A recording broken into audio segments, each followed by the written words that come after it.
Irmão, final de ano eu acho que tem uma mistura de nostalgia para alguns, euforia para outros. Melancolia, talvez. Melancolia. Eu acho que esses sentimentos eles estão muito ligados a alguns desafios que cada um está vivendo, né? Talvez se a tua percepção é que o teu passado foi melhor do que está sendo o seu presente, você vai ter que lidar com nostalgia. Então, para muita gente, período de Natal, final de ano, a gente tem a nostalgia batendo a porta, né? Verdade. Cara, eu acho que na minha época era melhor, no meu tempo era bom. Pra quem tá com muita expectativa, vai ter que lidar com a euforia, né? A euforia é um bom recurso, mas ele dura muito pouco, né? Porque a euforia, ela não se sustenta, ela não se mantém. Ela nem pode sustentar porque todo o teu corpo tá excitado, tá de uma É forma isso. que ele não consegue trabalhar muito tempo, né? É isso. E esse é um desafio. Se você usa a euforia como combustível na tua jornada, você começa bem, mas nunca termina. Qual é o inverso disso? É a frustração, né? Gera frustração, porque imagina, você tá sempre com uma expectativa alta, mas você nunca consegue suprir essa expectativa. A Bíblia fala que melhor é o final das coisas do que o início delas.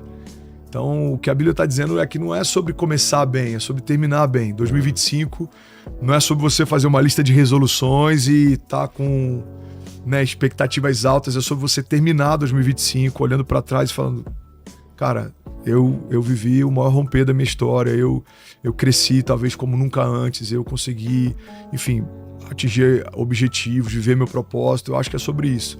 E a gente está no final de 2024, então eu sei que tem gente que está ouvindo a gente e viveu o melhor ano da sua vida em 2024, mas tem gente que está frustrado, que talvez não conseguiu romper.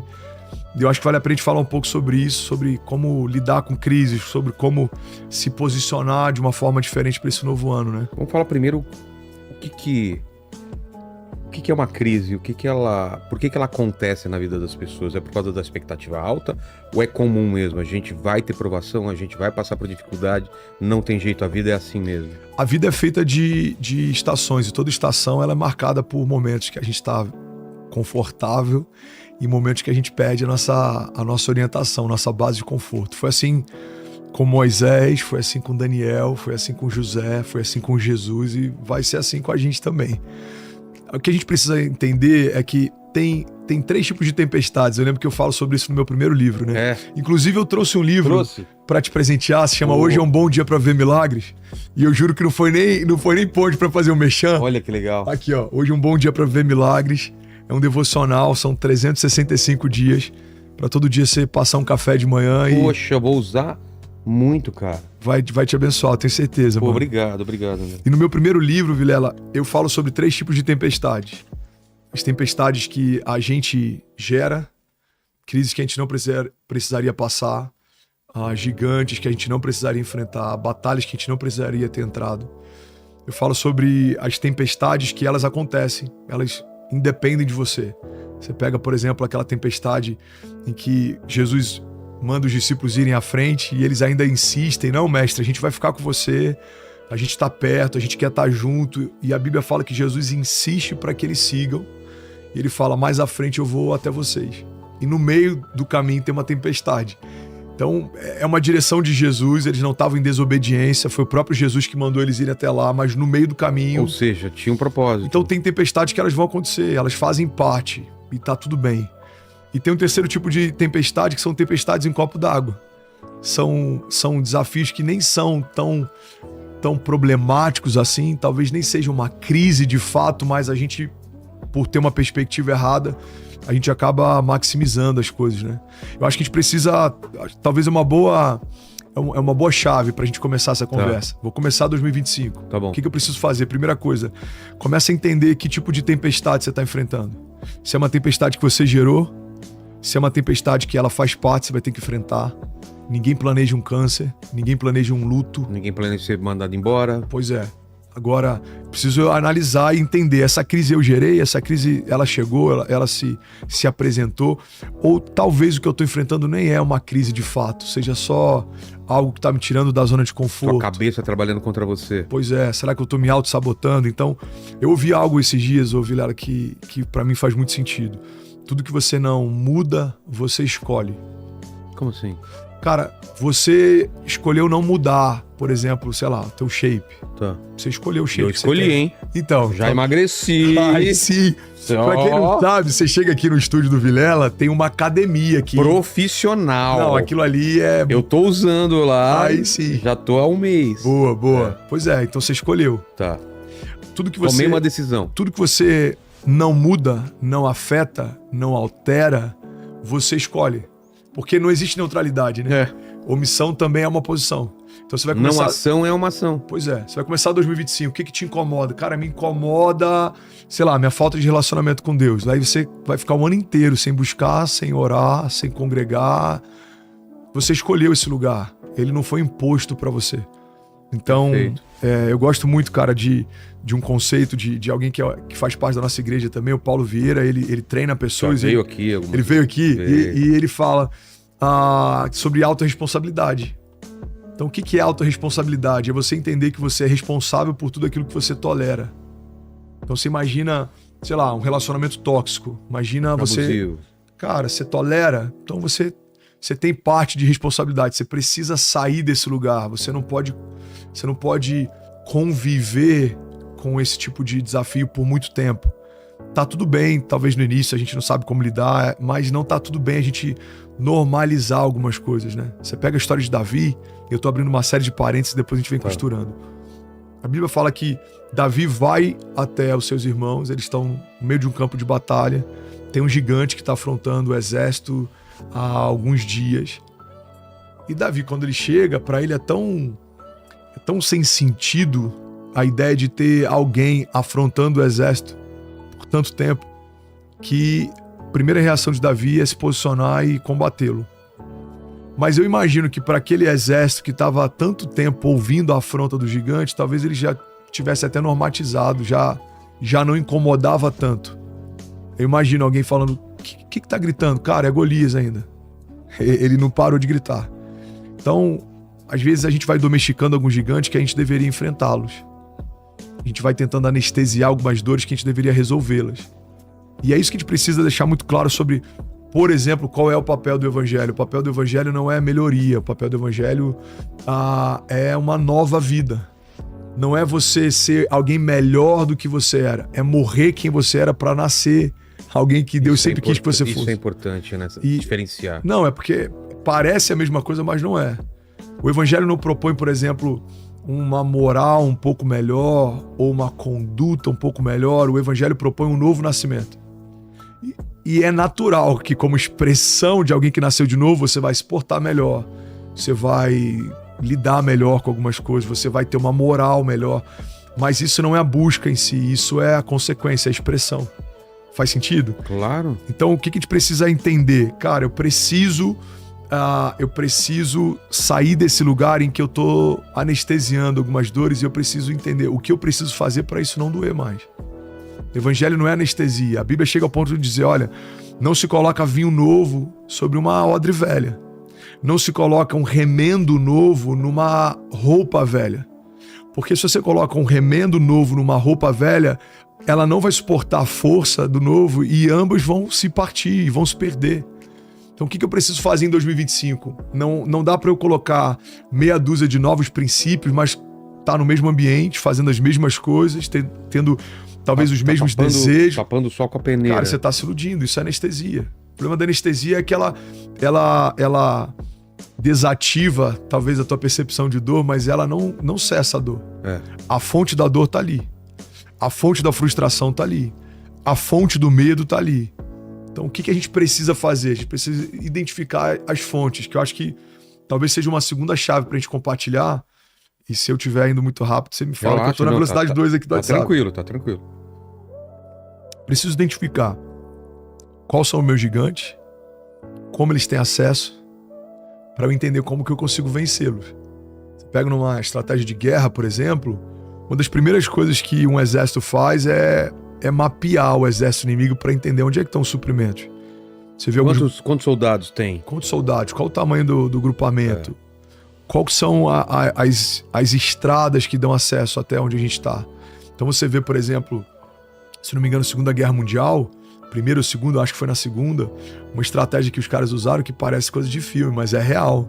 dos infláveis, você já viu essa? Sim, pra enganar, parecia que você tem um exército maior do que é. Cara, surreal. Os caras, era mais rápido fazer tanques infláveis do que produzir tanques de fato. Então eles começaram a botar vários grupamentos que quando os alemães eles vinham de cima, eles viam aquele grupamento e falavam, eles estão indo pro norte, eles estão indo pro sul. Então isso é uma estratégia de guerra. E a gente Foi na precisa, Segunda Guerra. a gente precisa entender que o que a gente enfrenta todos os dias nada mais é do que um campo de batalha. A Joyce Meyer, que é uma pregadora, uma pastora americana, fala muito sobre o campo de batalha da mente.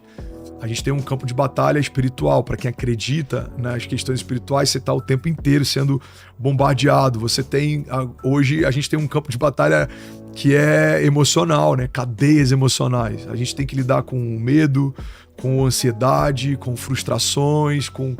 Então, o que eu preciso fazer? Você precisa mapear. O que gera dor em mim? O que me ofende?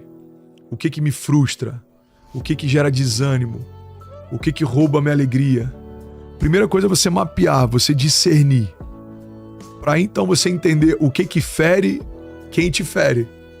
Cara, se o desânimo sempre acontece quando eu tô nesse ambiente, o que eu preciso fazer? Eu preciso sair desse lugar. E Vilela, a gente tá tão no modo automático que às vezes a gente não percebe coisas muito simples. Se você começar a ficar mais sensível, você vai perceber que tem um ambiente ou um tipo de conversa ou um tipo de relacionamento que você sempre sai pior do que quando você chega. Mas você vai perceber que o oposto também. Cara, toda vez que eu converso com aquele cara, eu saio melhor. Toda vez que eu vou nesse lugar, eu volto melhor. Toda vez que eu faço isso daqui, eu me sinto melhor. E aí você começa a mapear, porque é muito simples. Eu preciso ter menos no meu dia a dia daquilo que me faz mal e eu preciso ter mais no meu dia a dia daquilo que me faz bem. Parece simples, né? Pois é simples.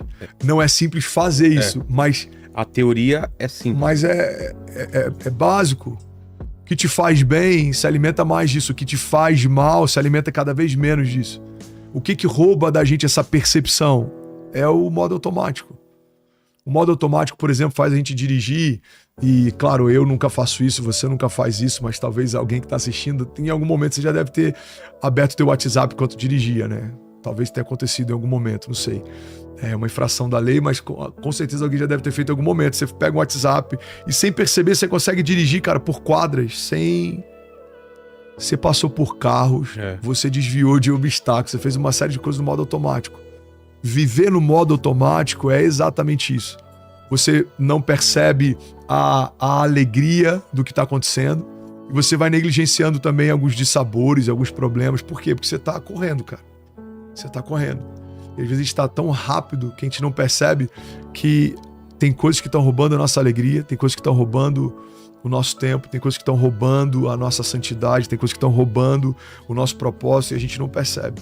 Eu acho que final e início de ano é um bom momento para a gente desacelerar e repensar muitas coisas, sabe? Eu acho que é um momento que muita gente tem folga, férias, é um momento que muita gente está introspectiva, é um momento que muita gente está fazendo resoluções de novo ano. Então, acho que faz sentido. Eu lembro porque o ano, todo mundo fala, pô, já é dezembro?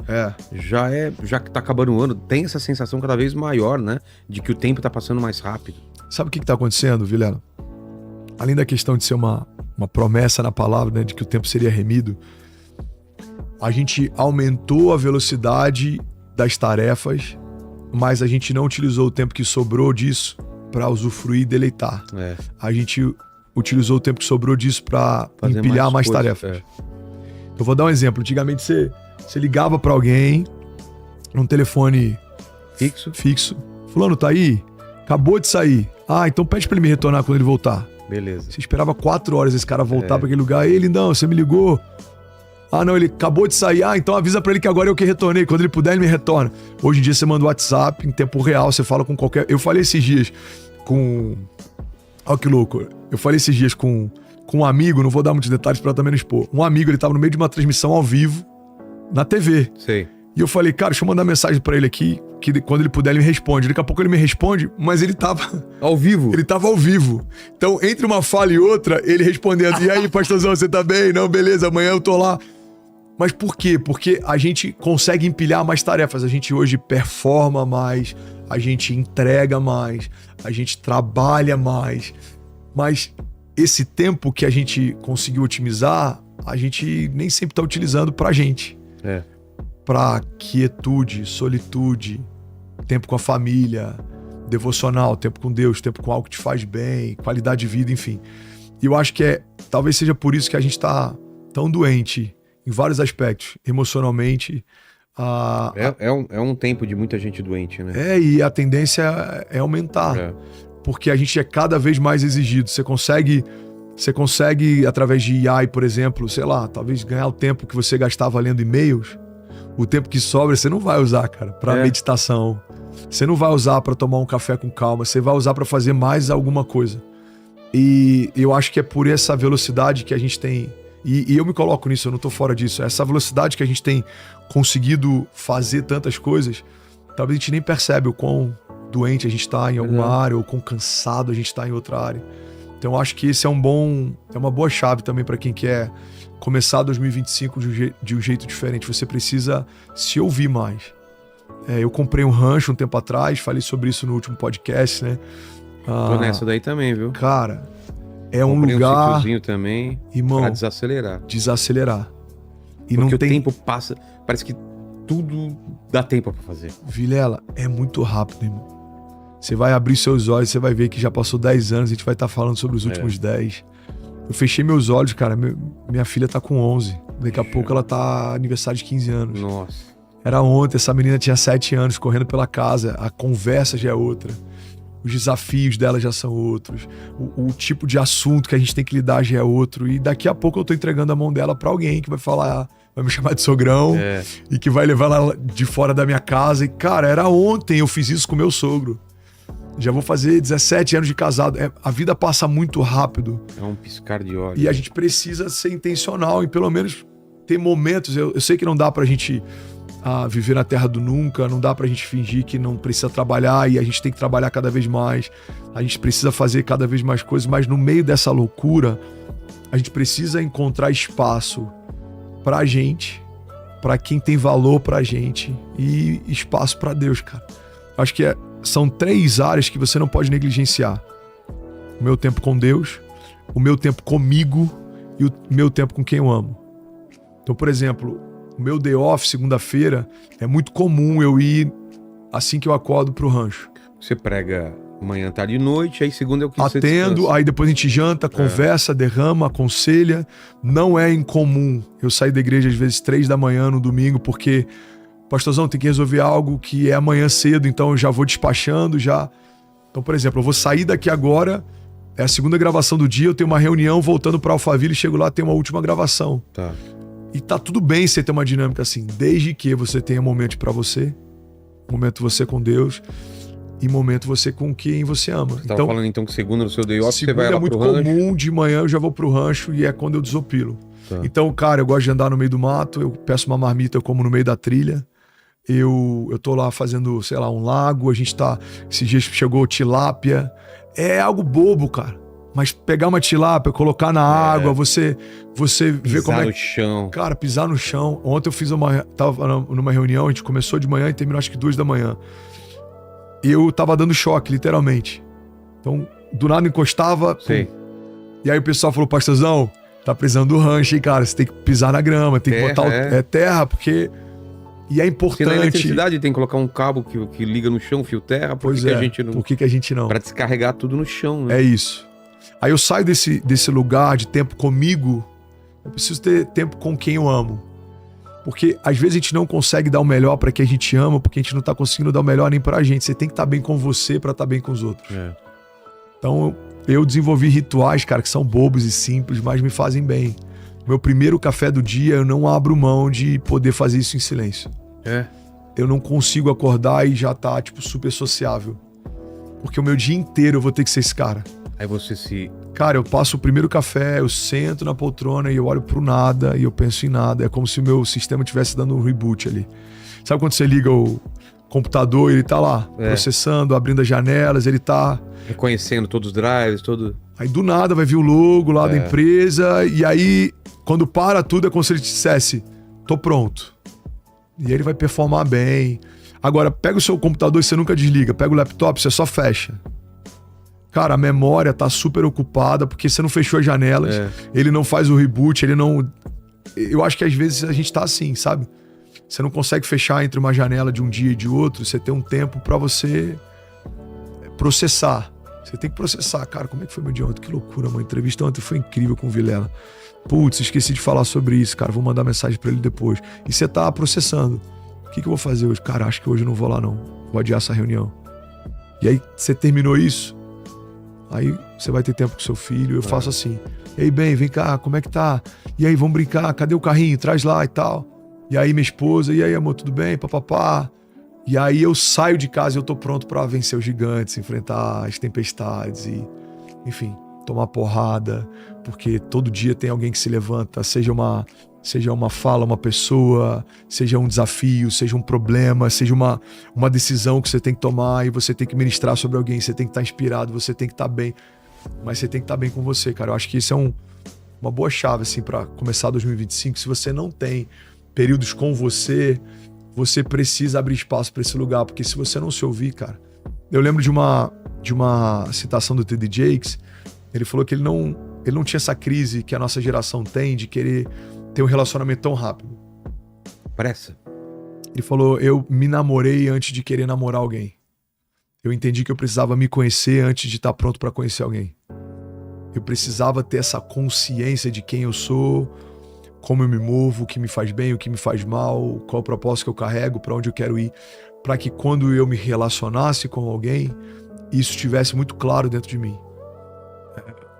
Um motivo pelo qual muitos casamentos estão em crise hoje é porque tem alguém que ainda não tem plena consciência de quem é, com alguém que talvez esteja em crise em algumas áreas, e os dois coexistem e precisam construir um destino junto. Então, imagina, você pega, por exemplo, a Via Láctea, né? Você tem vários planetas que eles coexistem em plena harmonia, mas existe um criador que estabeleceu essa dinâmica. Então você tem atmosfera, você tem estratosfera, você tem densidades diferentes, dinâmicas diferentes, rotações diferentes, tamanhos diferentes. Cara, mas existe uma ordem que mantém esse lance que teria tudo para dar errado e entrar em colapso, mantém em perfeita harmonia. Agora a gente precisa entender que para a gente coexistir com uma série de desafios que cada um carrega, você precisa estar em ordem, porque senão vai chocar. Não é que você não ama, não é que vocês não, talvez, queiram estar juntos, mas é porque tem muita coisa que tá fora de ordem. Eu lembro de uma pregação, e eu vou te entregar a palavra, que eu fiz há, talvez, 4 anos atrás, e ela se chama Coloque em Ordem as Vozes ao Seu Redor. A gente precisa identificar as vozes ao nosso redor. Vozes internas ou vozes de outras pessoas? Cara, de todos os tipos. Você quer um exemplo? A gente pega Gênesis. A Bíblia fala que a serpente, ela sugere algo para Eva. A serpente não pecou por Eva, a serpente não pecou por Adão, mas ela sugeriu. Colocou a agulha na cabeça. E é uma dinâmica, Vilela, que o inferno usa muito até hoje e funciona muito bem. O inferno não precisa dizer para você... Faça isso. Ele só precisa sugerir que talvez se você fizer seja legal. Que é o que acontece com Jesus no deserto. É isso. Se você é o Filho de Deus, faça. Se você... Cara, as 3 tentações são 3 sugestões. E essa sugestão... Em 3 campos diferentes. Né? Em 3 campos diferentes. Essa sugestão, ela toca João Batista, por exemplo. João Batista, ele tá preso. Todos os relatos que ele tem agora do ministério de Jesus não são relatos que ele vê, mas são relatos que trazem para ele. Então eu imagino os discípulos de João falando, mestre, eu não sei se de fato ele é o Messias. Por quê? Cara, porque ele tá andando com gente que eu acho que você não andaria. Cara, esses dias ele tava jantando na casa de um cara que você não entraria. Em dúvida. Então você imagina uma série de sugestões ao ponto de João Batista pegar um discípulo e falar, pergunta pra ele se de fato ele é o Messias que aguardávamos. Cara, olha faz ele duvidar da própria... própria... Olha que loucura, Vilela. Uma convicção gerada desde o ventre. A Bíblia fala que Isabel se encontra com Maria. João Batista está no ventre de Isabel. Jesus está no ventre de Maria. Dentro do ventre eles começam a se remexer, porque aqui tá a voz que clama no deserto. Aqui tá aquele a quem ele vai preparar o caminho. Poxa, cara, isso é... Cara, isso é muito Incrível. forte. É. Como que uma convicção gerada desde o ventre se perde por conta de sugestões? Aí Jesus manda respondê-lo, diz pra ele que os cegos estão sendo curados, os paralíticos estão andando. Então, a gente precisa ter esse cuidado. Se João Batista é afetado por uma sugestão, Pô, imagina a gente. imagina a gente.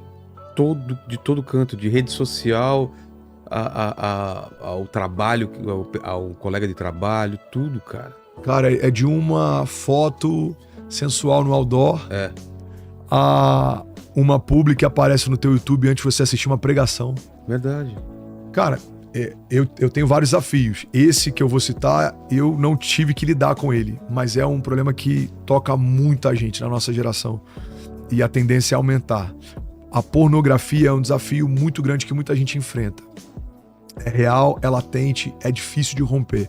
Você E o imagina, acesso a ela tá muito mais fácil hoje. o cara pode estar entrando agora num navegador para assistir uma pregação, mas antes de começar a pregação vai aparecer uma publi É, que já vai ser uma janela que vai levar ele para esse lugar. verdade.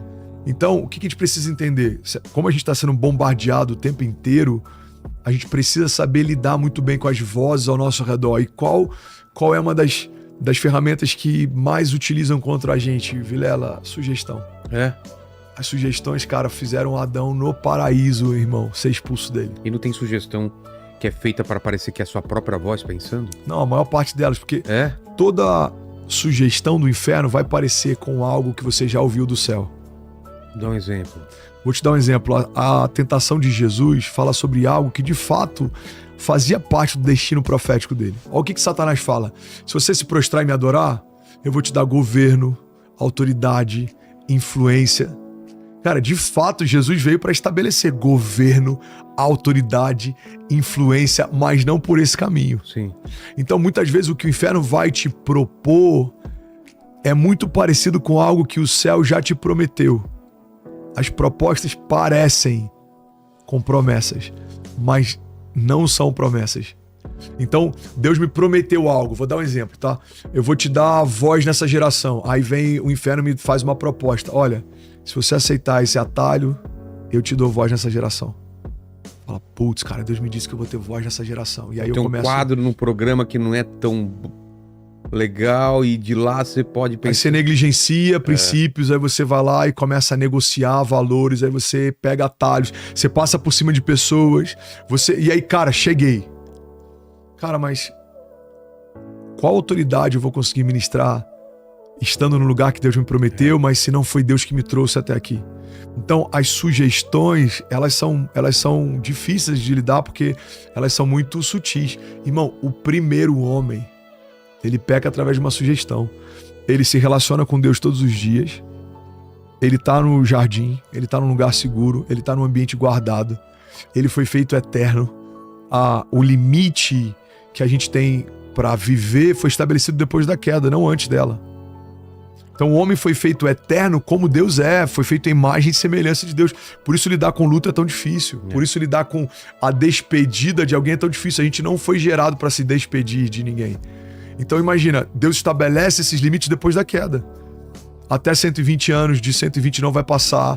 Agora a mulher vai sentir dores de parto. Agora você vai se alimentar do suor do teu trabalho. Ou seja, o trabalho e o suor do homem começa a se tornar algo que define o que ele vai ter de colheita depois da queda. Antes, tudo que o homem precisava, Deus já havia provido.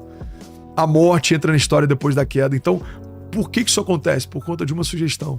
A serpente fala, olha, se você provar desse fruto, você vai ter o conhecimento do bem e do mal. A serpente não chega nem ao ponto de dizer faça, ela fala se você fizer. E aí que entra a traição dentro de relacionamento. Cara, se você tiver um relacionamento, talvez vá até ajudar no teu casamento. Olha, se você abrir essa concessão, você vai ganhar mais dinheiro. Se você negligenciar esse princípio, você vai conseguir acelerar a tua carreira, enfim. Então a gente precisa colocar, para a gente fechar esse parênteses e talvez não se prolongar tanto nele, a gente precisa colocar em ordem as vozes ao nosso redor. E olha que louco, Vilela. Como a gente faz isso? No jardim, a serpente está do lado de fora, Ela tá do lado sugerindo. de fora? Ela tá... Não, eu digo, ela não tem acesso ao interior da criação. Ah, tá. Ela tá sugerindo lá de fora. Ela é uma voz. Só que assim que o homem peca, ele tem vergonha porque tá nu e se esconde. E a Bíblia de fala, Deus, né? e a Bíblia fala que Deus então fala para Adão: Adão, aonde você tá? E óbvio que ele sabia onde estava. Não era geograficamente que ele estava perguntando.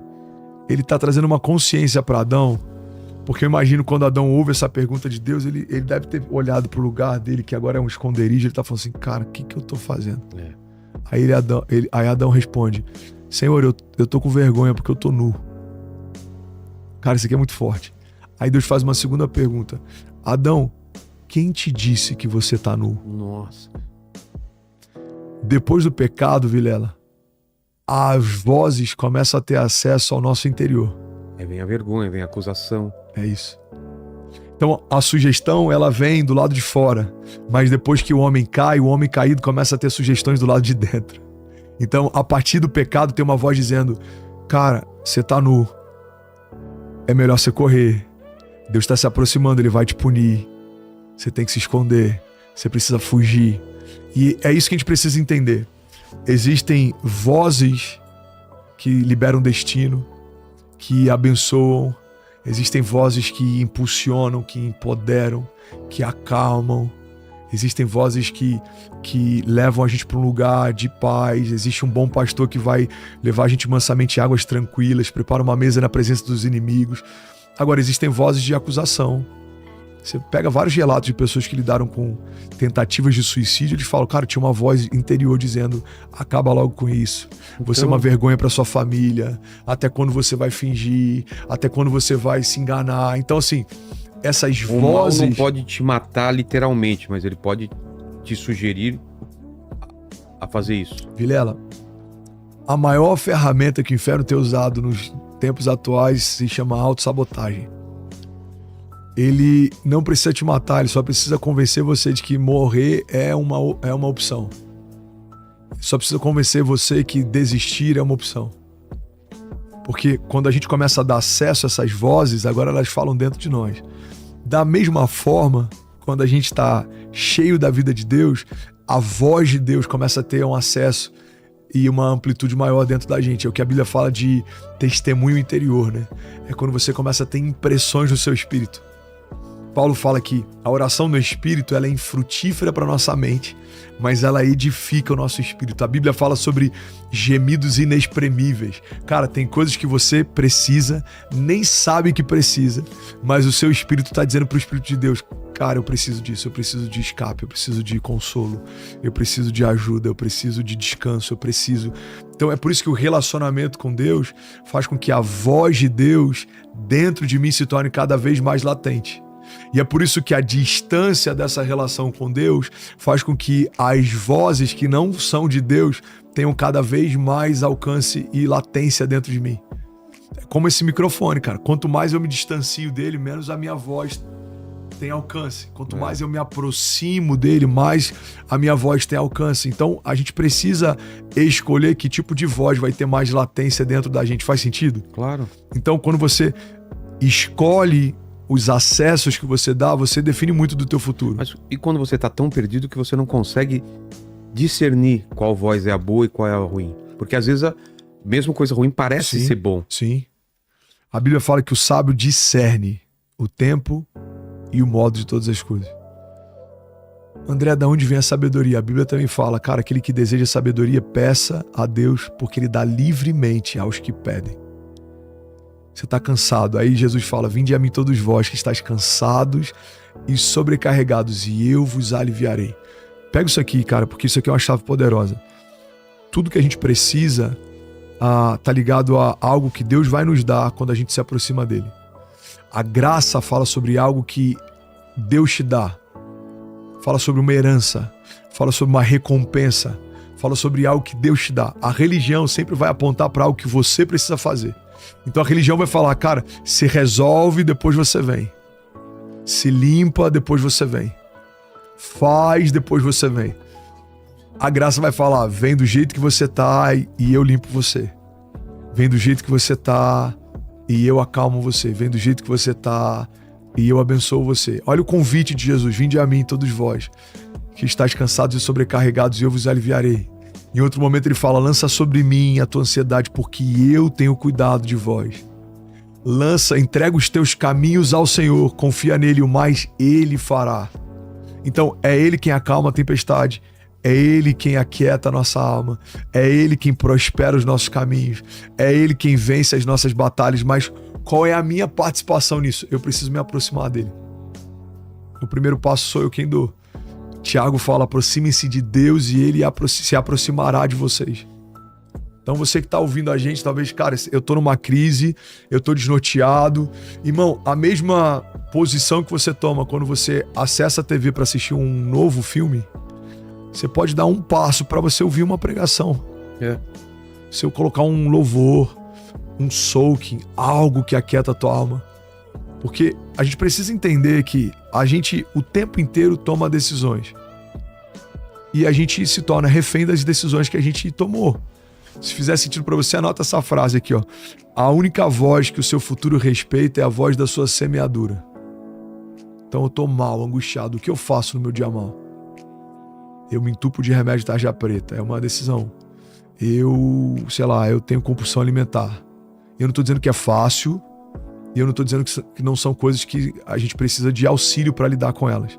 Pode ser terapia, pode ser psiquiatria, pode ser remédio controlado para te ajudar, pode ser um grupo de apoio, igreja, pode ser o que for. Mas o ponto é, a mesma distância que leva um controle de televisão para assistir o próximo filme, eu posso utilizar para algo que vai me abençoar, me acalmar, liberar meu destino.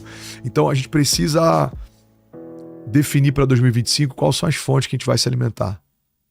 Quando você define quem você ouve, você define o que você vive. Cara, quem que eu vou ouvir? O que eu vou ler? Qual ambiente eu quero estar? Para quais lugares eu quero viajar?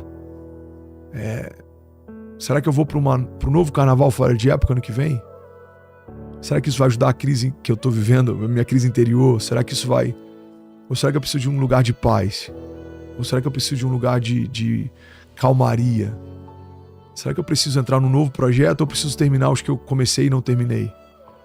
Será que eu estou sempre envolvido em novos projetos porque eu sou um empreendedor serial ou porque é mais fácil eu me envolver num novo do que reconhecer que eu nunca termino nada que eu começo? A gente precisa se conhecer. Então, sempre que eu paro, Vilela, e eu começo a meditar e me visitar, eu começo a perceber coisas que na correria eu negligencio, não percebo. Caramba, André, você vai fazer de novo, mano. Tem atitudes que a gente tem que são só uma fuga. Né? O Augusto Cury fala muito sobre isso, sobre janelas killer, né? Janelas que abrem outras janelas, janelas que levam a um tipo de ação. Ele fala também sobre a síndrome do pensamento acelerado. A gente tá numa geração que sofre dessa síndrome, né? A gente tá o tempo inteiro pensando em tudo e, cara, a gente precisa... A palavra de Deus fala, aquietai-vos e sabei que eu sou Deus. Aquietai-vos. Talvez o que você precisa não é de uma nova palavra de comando. Seja só não ouvir mais palavra nenhuma e deixar o silêncio falar com você. E o silêncio fala? O silêncio fala, irmão.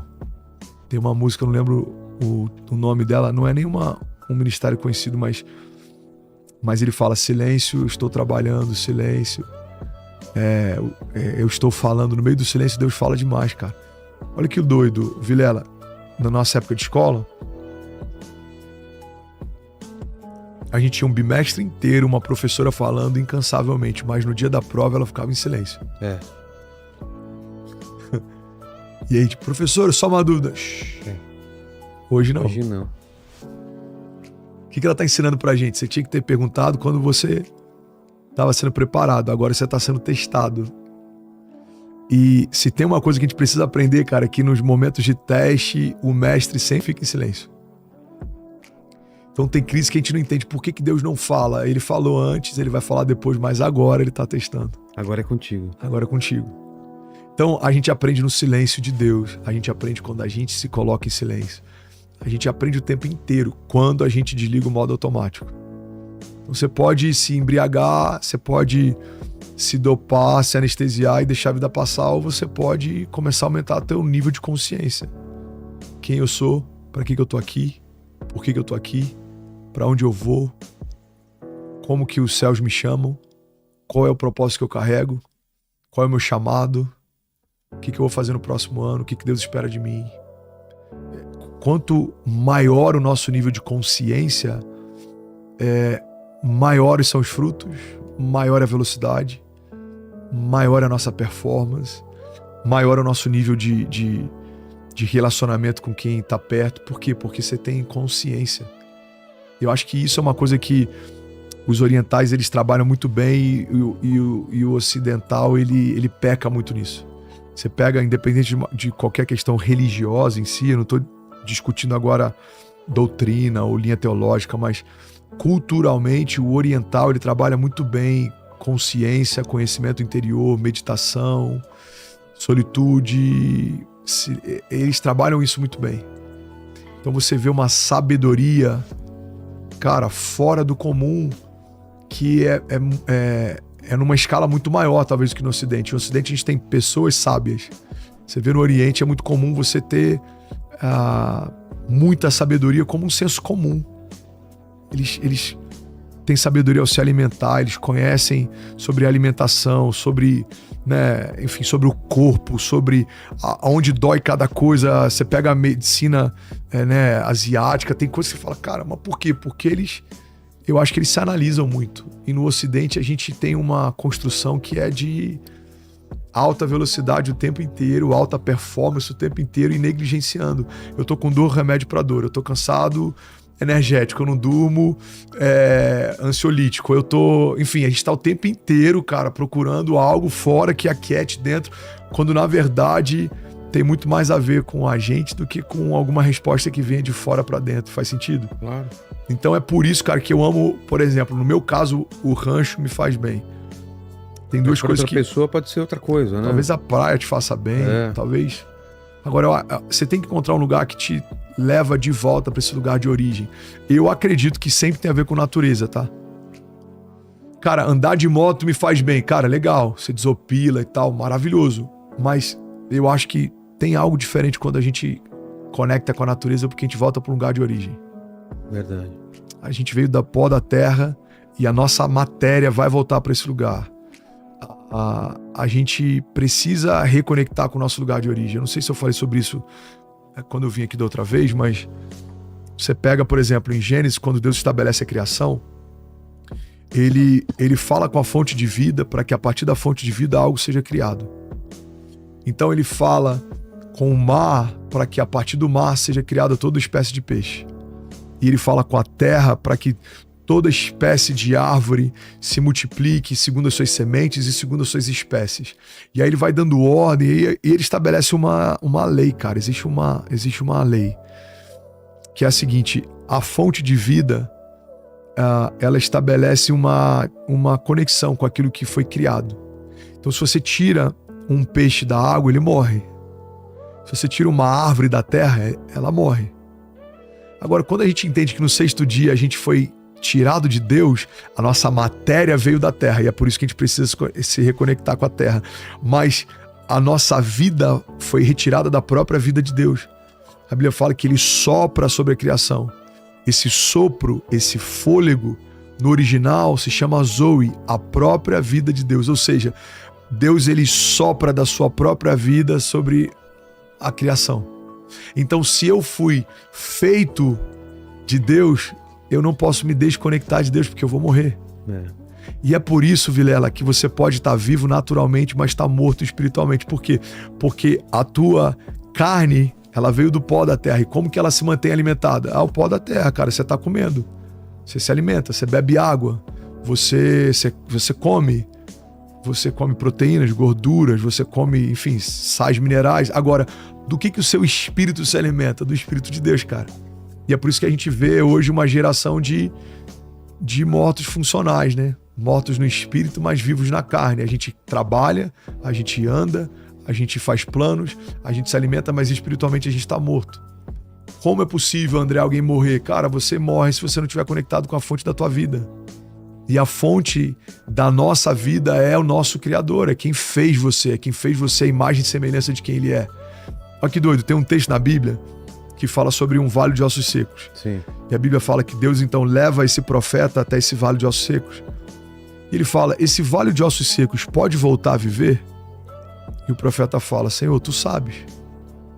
Ele fala, então abre a tua boca e profetiza.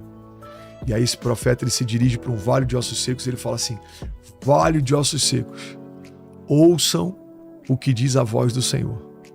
E a Bíblia fala que aqueles ossos começam a se unir, ossos se unindo a ossos, juntas, medulas, carne, pele, tendões, e então um exército se coloca de pé. Pega isso aqui, cara. Aí a Bíblia fala que então Deus soprou sobre aquele exército o seu espírito e eles passaram a viver. Você vê que tem duas dinâmicas diferentes, cara. Estar de pé não significa estar vivo. Você tem um vale de ossos secos que agora está de pé, mas a Bíblia fala que eles passam a viver quando o Espírito é soprado sobre eles. Porque a vida de verdade é uma vida no Espírito. Uma vida funcional é essa vida natural. Ela vai durar 80 anos para alguns, 60 para outros, 30 para outros, 120 para outros. Agora, a vida no Espírito é uma vida que ela continua depois da morte. Então, o nosso Espírito, ele é eterno. A gente vai ter salvação eterna ou juízo eterno, mas o Espírito, ele é eterno. Então nós temos uma alma, habitamos num corpo, mas nós somos Espírito.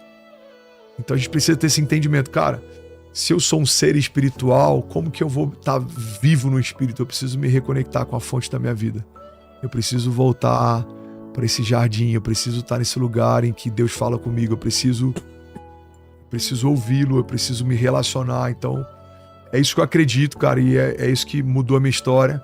Quando Deus me encontrou com 17 anos, perdido, problemático, batendo de carro, tendo problema com polícia, tendo problema com meus pais, e enfim, com problema com bebida, problema com cigarro. Quando Deus me encontrou no meio da minha crise, o que aquietou meu coração foi ouvir dele quem eu sou, o que ele tem pra mim. A palavra fala, eu bem sei os pensamentos que eu tenho a vosso respeito, diz o Senhor. Pensamentos de paz e não de mal, para te dar o fim que você deseja. Então você que está ouvindo a gente, cara, se você quer viver um ano diferente, você precisa ouvir de Deus o que Deus tem para você nesse próximo ano e acalmar algumas vozes ao teu redor que talvez tenham trazido desânimo, cansaço, condenação. Acho que um exercício muito prático para a gente entender quando é Deus falando e quando não é, cara. A maior parte das vezes que uma voz não vem de Deus, ela traz condenação, julgo, desânimo, cansaço. A voz de Deus nunca traz. Cara, a voz de Deus, ela traz paz. A voz de Deus, ela traz a quietude. Então, a voz de Deus é dura com os inimigos de Deus. Deus, ele odeia o pecado, mas ele ama o pecador. Então, se você se quebrantar, a Bíblia fala, um coração quebrantado o Senhor não rejeita. É impossível alguém se arrepender e se abrir para Deus e não receber de Deus misericórdia. Quando não recebemos de Deus misericórdia? Quando nos tornamos inimigos de Deus. Quando a gente não se abre para Ele, quando a gente não se quebranta. Então, é impossível, cara, você começar 2025 se abrindo para Ele. Pai, eu tô aqui, eu não sei nem como orar, eu não sei nem o que falar, eu não sei nem como te pedir, mas eu tô quebrado. Eu tô aqui para te pedir, muda minha história. Eu tô mal por dentro. Renova o meu interior. Deus fala comigo, eu preciso de um sinal. Deus usa alguém, eu preciso de uma boca, eu preciso de uma voz. Deus me toca, me renova, eu quero viver um ano diferente, eu quero... Então, cara, é como uma oração de uma criança. Às vezes a gente espera ter muita erudição para falar. A Bíblia fala que os hipócritas, eles oravam vãs repetições.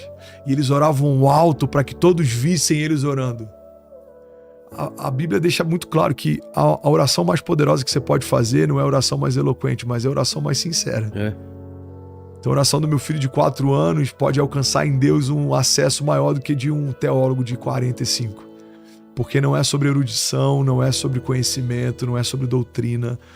É sobre o quão vulnerável a gente está para falar como um filho fala com o pai. E eu acredito que isso pode mudar a história de muita gente, cara, que tá ouvindo a gente, vai começar um ano diferente. Com certeza. Você comentou no começo do papo, André, sobre essa... A gente tá vivendo uma guerra, né? Sim. E essa guerra, ela não é a guerra da Ucrânia, não é a guerra que tá acontecendo em Israel, é uma guerra espiritual. Sim. Explica pro pessoal que não tem a menor ideia do que tá em jogo e como acontece essa guerra e que geram muitas crises, né? Cara, existem linhas teológicas diferentes, né? Mas a maior parte delas acredita que batalhas espirituais de fato são reais e elas estão acontecendo o tempo inteiro. Sem a gente saber. Depende, né, do seu nível de consciência. Eu sei que elas estão acontecendo comigo o tempo inteiro. Porque... Imagina o seguinte, Vilela, enquanto sinais? você tá anestesiado pro teu propósito, você é inofensivo. E deixa como tá, não precisa se preocupar. Cara, tá tudo bem se você não incomoda ninguém. Agora, quando você começa a incomodar o inferno, é muito comum você ver levantes e coisas tentando te paralisar. Agora, olha a estratégia que o inferno normalmente usa. O inferno é tão estratégico que normalmente ele se antecipa, ele tenta frustrar uma revolução antes dela começar. Porque ele tem acesso ao que vai ser? Porque as coisas acontecem primeiro no mundo espiritual ou não? Você carrega uma promessa, um chamado. Você carrega algo que antecede a tua existência, né? José, ele foi levantado para governo, mas antes de se tornar governador, ele já governava. Entendi. Na prisão ele governava. Olha que louco, José tá na prisão, ele tem acesso. E aí ele é feito escravo. E aí tudo que ele governa e gerencia para Potifar prospera. E aí depois ele tá governando com o faraó, ele tá governando o Egito. Ou seja, era um sonho que Deus deu para ele quando ele era jovem, se manifesta quando ele já é mais velho, mas em toda a jornada dele, governo é uma zona de graça de José. José ele governava desde muito novo. Então o que a gente precisa entender? Tem coisas que você nem sabe que você carrega, mas no reino espiritual está muito nítido que você carrega. Então se você carrega uma voz, o que o inferno vai tentar fazer? Calar a tua voz. Se você carrega, sei lá, uma zona de graça para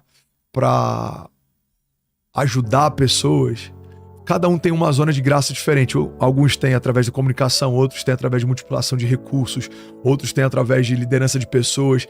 É muito comum coisas tentarem frustrar o nosso chamado antes dele começar. Foi assim com Moisés, por exemplo. Saiu a notícia que um libertador está sendo gerado no meio de uma geração. E o que mandam fazer? Matar todos os primogênitos, para que não tenha a chance de um libertador mudar um sistema. A gente pega a história de Jesus, a mesma coisa acontece. Sai a notícia de que um libertador está sendo gerado nessa geração. Manda matar todos os primogênitos, ele precisa ser escondido. Então, a gente olha para a história, por exemplo, do endemoniado gadareno. Cara, a Bíblia fala que depois que ele é liberto, ele começa a dar o testemunho dele e uma Decápolis é tocada através do testemunho dele. O quê? Decápolis é um conjunto de 10 cidades.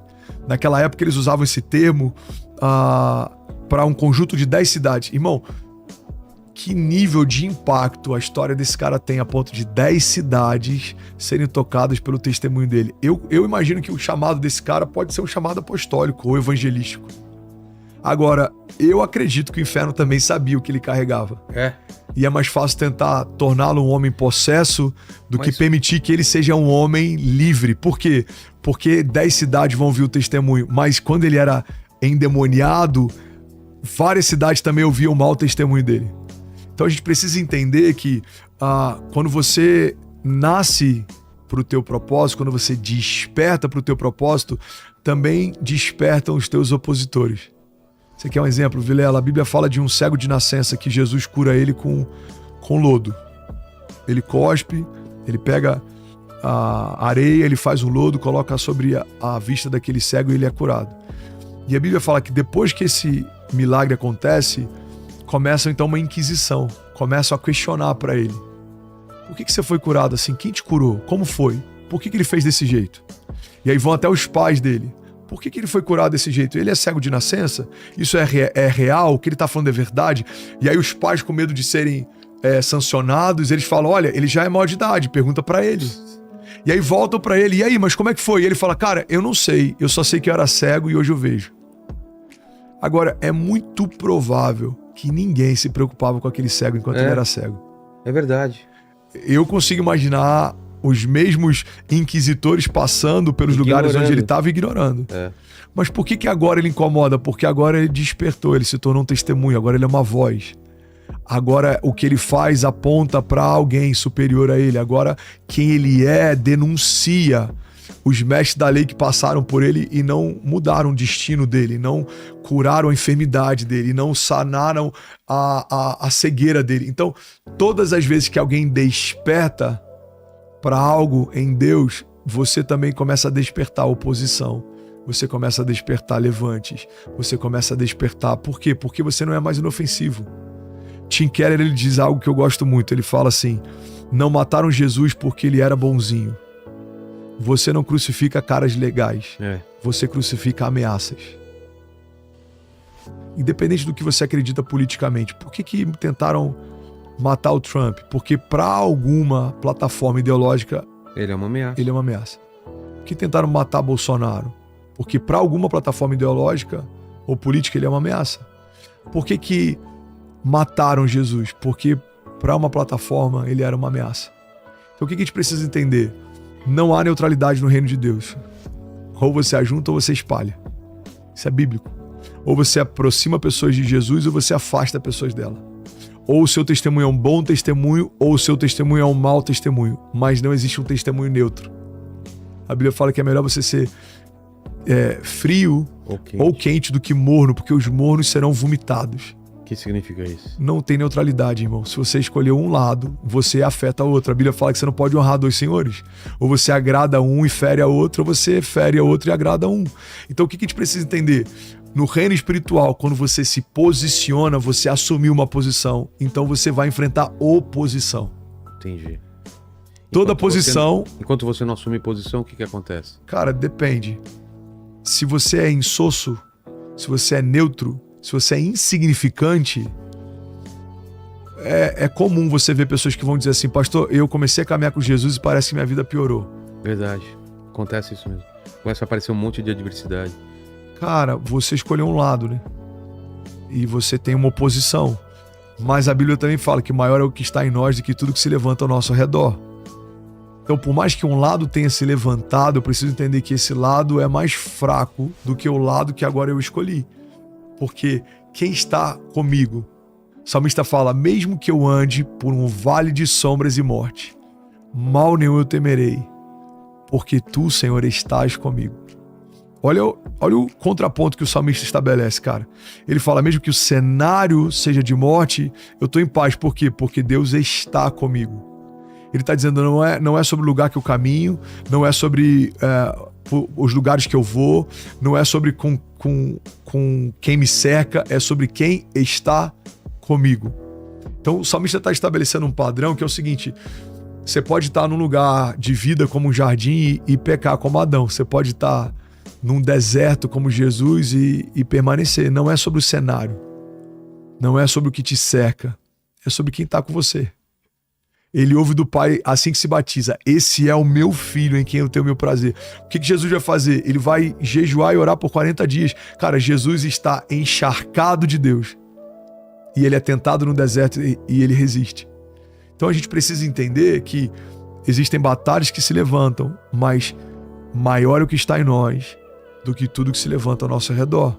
Efésios 6:10 ele fala: revestivos de toda a armadura de Deus para que possam permanecer firmes no dia mau. Porque a nossa batalha não é contra a carne nem contra o sangue, mas contra principados e potestades. Cara, o que a Bíblia está dizendo, ô Vilela, é que quem te resiste não é necessariamente o teu problema, mas é quem fala por ele. O inferno só precisa de uma boca. O inferno só precisa de uma boca. A gente vê algumas dissensões, até dentro da igreja. Caluniadores, acusadores, levantes. Cara, o inferno só precisa de uma boca. E normalmente a boca que ele vai usar é alguém mais próximo de você, porque te fere mais. Fere mais Judas a vender Jesus do que se fosse alguém que Jesus nunca tivesse dado acesso. Verdade. Agora, eu escolhi 12 a dedo. E um dos 12 me vende. Jesus na mesa ele fala: Judas, vai e faz logo o que você tem que fazer. Vai e faz logo. Agora, se fosse um soldado romano, não tinha o mesmo peso que um discípulo. Se fosse um filisteu, não tinha o mesmo peso que um discípulo. Agora, um dos 12, um dos que eu comi junto, partiu o pão, escolhi a dedo, chamei para a mesa. Então o que a gente precisa entender? Que em muitas oportunidades o inferno vai tentar usar pessoas próximas para nos ferir. Ele só precisa de uma boca. Vilela, é um dia mal, cara.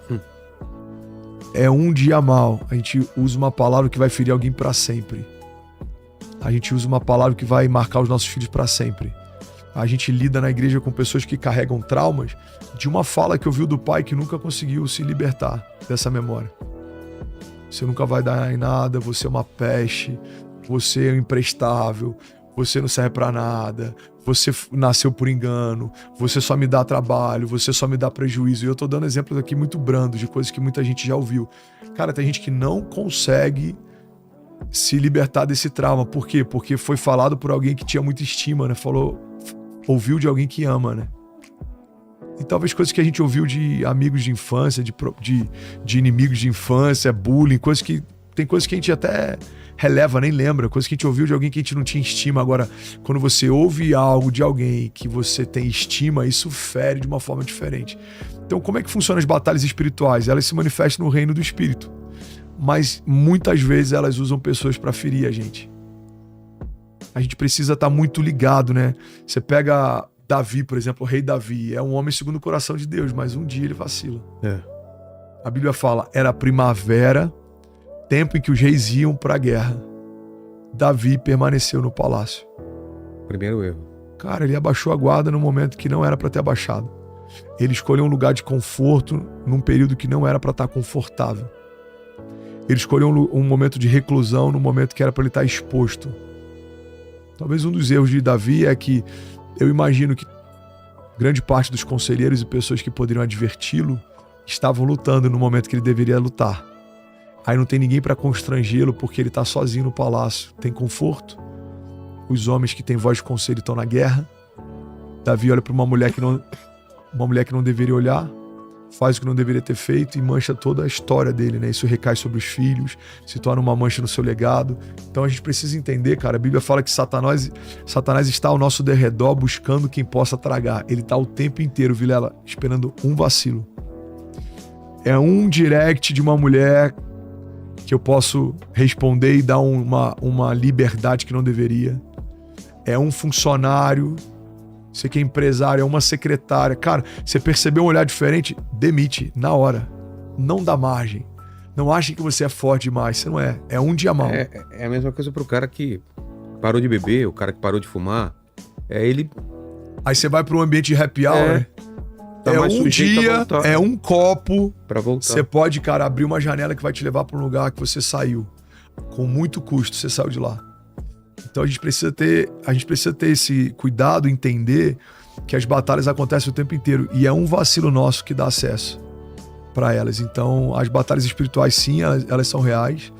Eu não falo tanto sobre batalhas espirituais porque eu prefiro falar mais sobre quem eu sou em Cristo, sobre o que eu carrego, sobre a herança, porque durante um período da igreja também te enalteceu tanto batalhas espirituais que a gente acaba dando mais ênfase aos inimigos do que quem nos protege. Então eu prefiro falar sobre o Deus que vai à frente das batalhas, sobre aquele que é refúgio e fortaleza, aquele que é socorro presente na hora da angústia, porque senão a gente pode dar uma ênfase maior aos nossos inimigos do que a nossa proteção.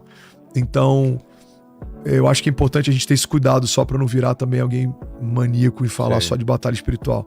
Mas sim, elas acontecem, elas são reais e elas estão acontecendo o tempo inteiro. Elas estão acontecendo agora enquanto a gente está aqui. Exato. Tem livramentos que você tem e você nem sabe que teve, cara. Tem lugares que Deus te arrancou e você chorou por ter saído de lá. Tempos depois você entende por que Deus te tirou de lá. Ele ouviu conversas que você não ouviu. Ele conhece motivações que a gente não conhece. Ele vê de uma forma diferente. A Bíblia fala que a gente não tem acesso ao coração de outro homem. Tem até um ditado popular muito comum, né? Coração do homem é terra que ninguém anda. A Bíblia fala que Deus não vê como o homem vê. Então, tem sócios que Deus pode ver motivações no coração dele, que ele tá te livrando, cara, e você não tá entendendo por que isso tá acontecendo. Tem mesas que Deus tá te tirando, tem ambiente que Deus tá te tirando, tem lugares que Deus tá te tirando, tem portas que você não entende, você ora para que elas abram e o próprio Deus fechou, porque essa porta vai te dar acesso a um lugar que não vai ser bom para você. Então a gente precisa entender que em Deus, cara, não também é resposta. Espera também é resposta. Então eu preciso entender, cara, tem livramentos que eu tô tendo, eu nem sei que eu tenho. Tem respostas que Deus está dizendo não para mim. O que eu preciso, Vilela? Eu preciso buscar nele. Pai, essa porta é sua. Esse contrato é seu. Essa sociedade te agrada. Esse projeto faz sentido. Essa oportunidade coopera. Porque tem muita gente que vem em nome de Jesus, mas não foi Jesus quem enviou. Tem muita porta que se abre em nome de Deus, mas não foi Deus quem abriu. Cara, o meu ministério hoje e o que eu tô vivendo hoje no meu ministério pessoal, nos meus negócios, nos meus projetos, seja as empresas, seja no ministério, na igreja, seja... Cara, hoje eu preciso ter mais sabedoria para dizer não do que há 5 anos atrás e do que há 10 anos atrás. Por quê? Porque quanto mais oportunidades surgem, mais chance você tem de errar. Você está crescendo, cara, seja mais atento do que você era. Você tá acelerando, tem ainda mais zelo do que você tinha, porque em algum momento, alguma oportunidade travestida de promessa de Deus pode puxar o teu tapete. Foi assim com Davi, foi assim com Sansão.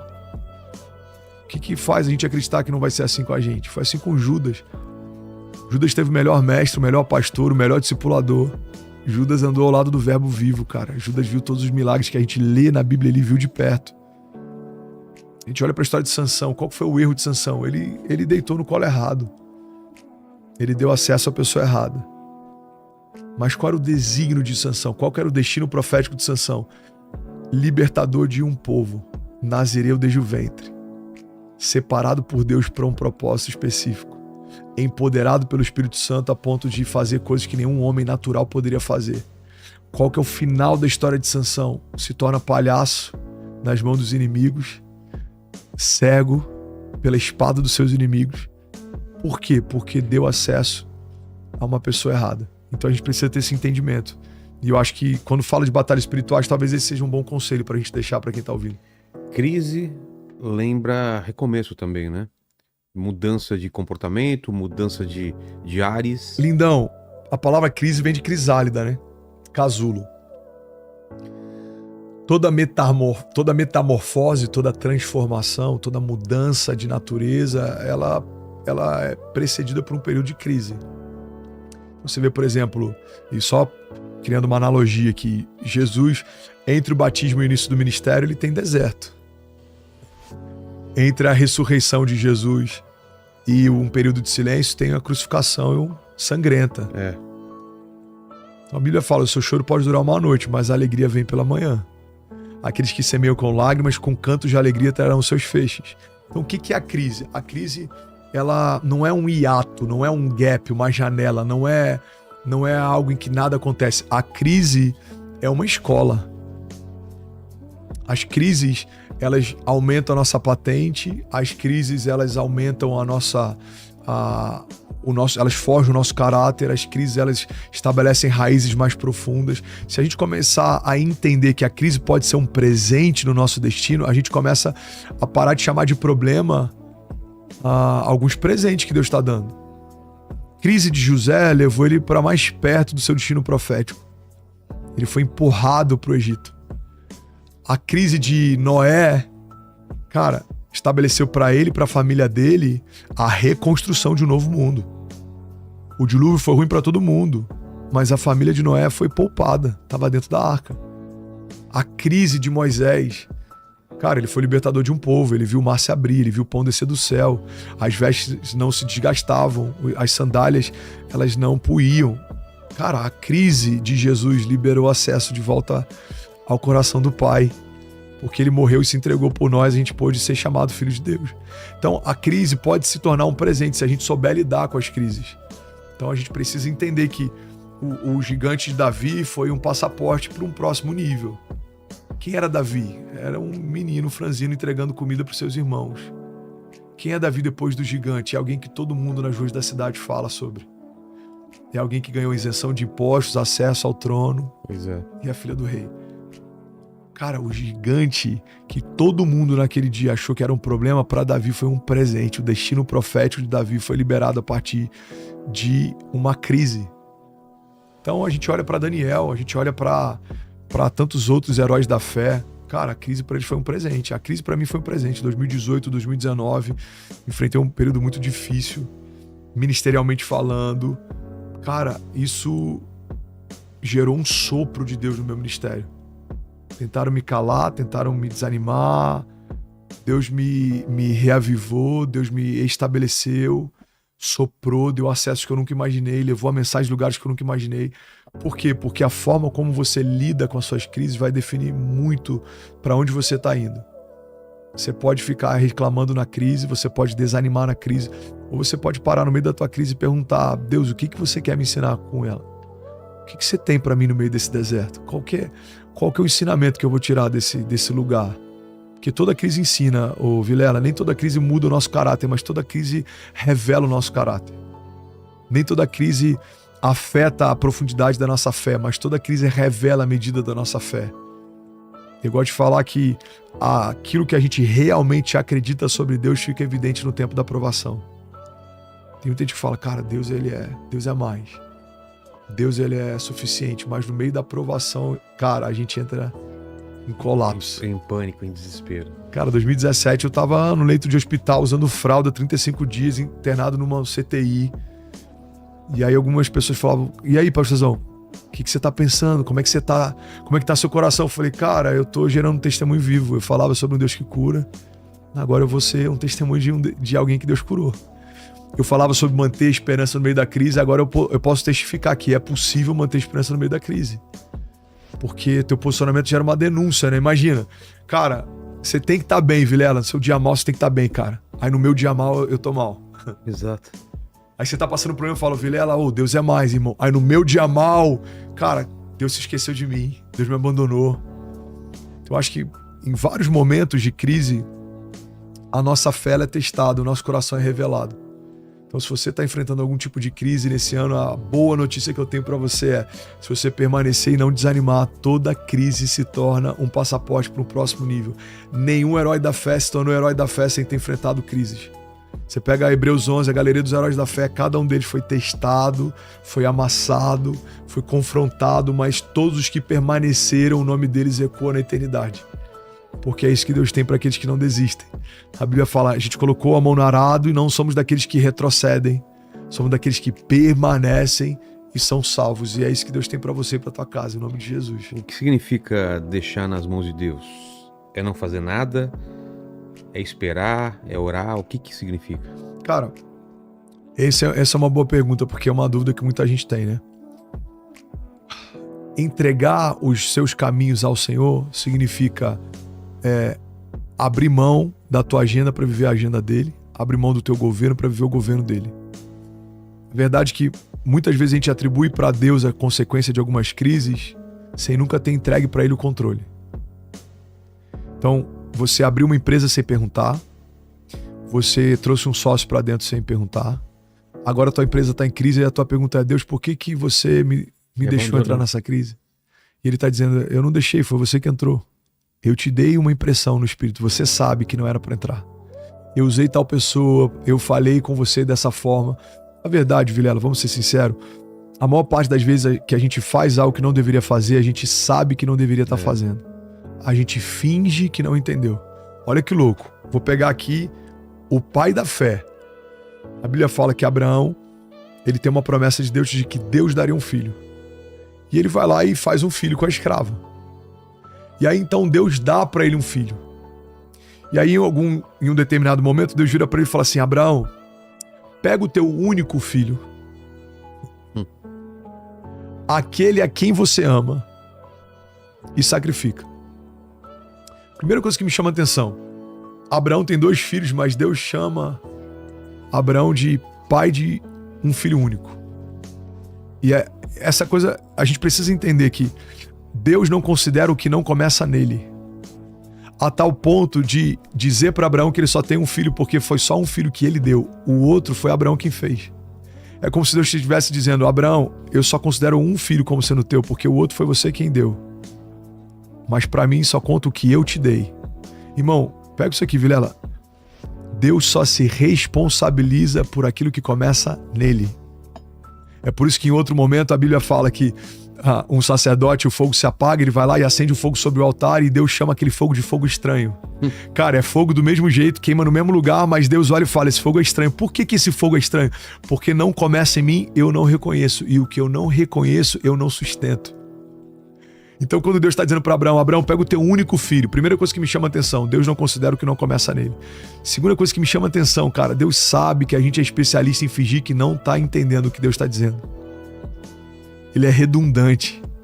Cara, Deus, ele fala de forma redundante com Abraão. Ele fala, Abraão, pega o teu único filho e só para você não ter dúvidas, aquele a quem você ama. E por que Deus está dizendo isso, Vilela? Porque ele sabe que se ele não fosse óbvio, Abraão poderia fingir que não entendeu e pegaria o filho da precipitação e sacrificaria. Mas Deus está dizendo em outras palavras, Abraão, só para não ter dúvida, eu quero tocar onde dói, tá? Eu quero que você pegue o filho da promessa. Eu quero que você pegue o seu preferido. Eu quero que pegue aquele que sangra o teu coração. É ele, o único filho que eu te dei. Pega ele e me entrega. Irmão, se Deus precisa ser redundante com o pai da fé, vamos ser sinceros, tem muitos momentos que a gente finge que não está entendendo o que Deus está pedindo. Você quer muito uma coisa. Aí a sua mulher fala assim, amor, eu não sinto paz. Cara, minha mulher não sabe o que ela está falando. Aí você também tem dúvidas, mas você fala, deve ser coisa da minha cabeça. Aí você vai, mergulha de cabeça e dá errado. E aí, normalmente a gente volta para Deus questionando, Deus, por que deu errado? Por que você não abençoou? Por que você não me ajudou? Por que a minha empresa... Cara, eu não sustento o que não começa em mim. Então, uma boa chave, Vilela, para a gente finalizar esse assunto, eu preciso gastar mais tempo discernindo do que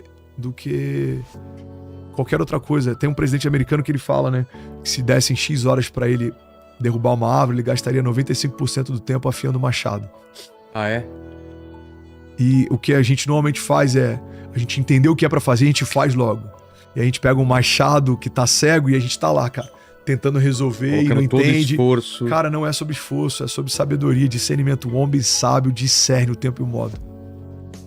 É sobre você ter sabedoria de dizer não para 10 portas, mas saber na hora certa a porta que tem que entrar. É você discernir quando a mensagem dessa secretária não é legal e você precisa demiti-la. É quando você percebeu uma motivação de um funcionário, você fala, cara, essa motivação não tá legal. Em algum momento ele vai me convencer a tomar uma atitude que vai ferir um princípio da empresa e isso não vai terminar bem. É sobre você perceber, cara, o meu filho tá com um comportamento que eu preciso dar mais atenção. Eu tô perdendo o coração do meu filho. Meu casamento não tá indo bem, a minha empresa, enfim. A maior parte das vezes os sinais eles são claros, só que a gente escolhe negligenciá-lo. É como aquele filme Clique, que um cara pega um controle e avança e ele acelera. E quando você acelera, você negligencia muita coisa. E aí quando você vai perceber, cara, coisas que estavam nítidas debaixo do seu nariz, cara, não dá mais tempo de resolver. Por quê? Porque você passou tempo demais negligenciando os sinais.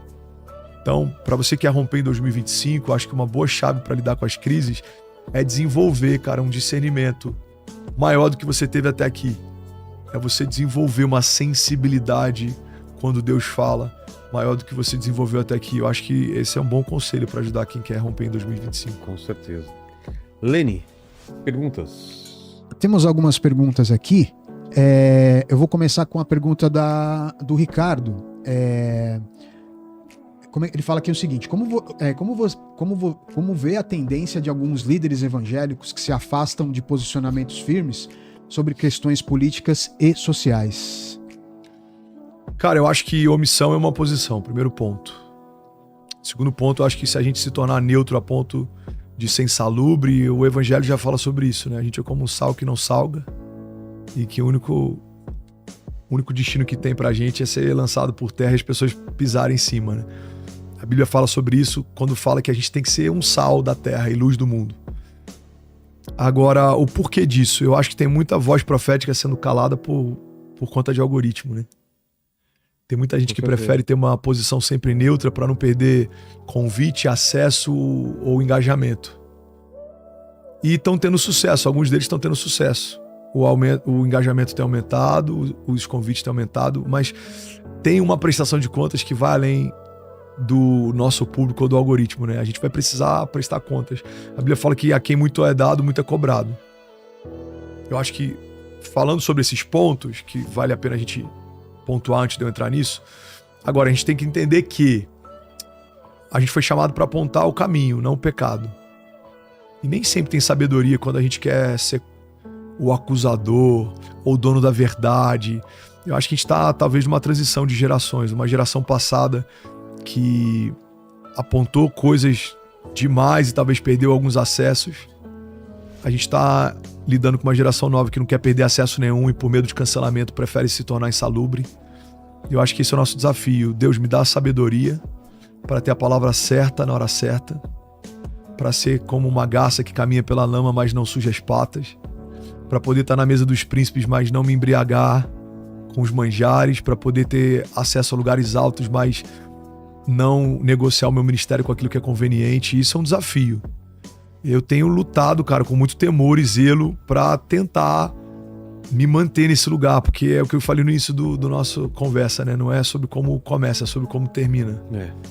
Então eu tenho acesso hoje a muitas instâncias de políticos, eu tenho acesso a muitas mesas de empresários, eu tenho acesso a muitos backstage de artistas, mas você não vê isso afetando o que eu prego, o que eu penso, como eu me posiciono, porque no dia em que eu deixar de pregar a verdade por medo de perder um acesso, eu já perdi a verdade, cara, e a verdade vale mais do que qualquer acesso. Então eu acho que é sobre isso, cara. Agora, só um parênteses, uma das coisas que mais tem roubado a autoridade da igreja é o comportamento da própria igreja. Como assim? Cara, o que tem de hater hoje falando em nome de Jesus e na verdade sendo mais pedra de tropeço, gerando dissensão do que... Dentro da igreja? Cara, se você for pegar... vou dar um exemplo. Se eu tô hoje num jantar de aniversário de um jogador de futebol ou de algum cantor secular, ninguém sabe o backstage e a relação que eu tenho com esse cara. Ninguém sabe se esse cara liga de madrugada chorando, pedindo oração, se esse cara tá tendo um encontro com Jesus, se ele tá vivendo um processo, se esse cara tá em crise porque talvez tá até pensando em abrir mão da carreira para poder se envolver com Jesus. Ninguém sabe desse backstage e não precisa saber, porque isso é uma relação dele com Deus.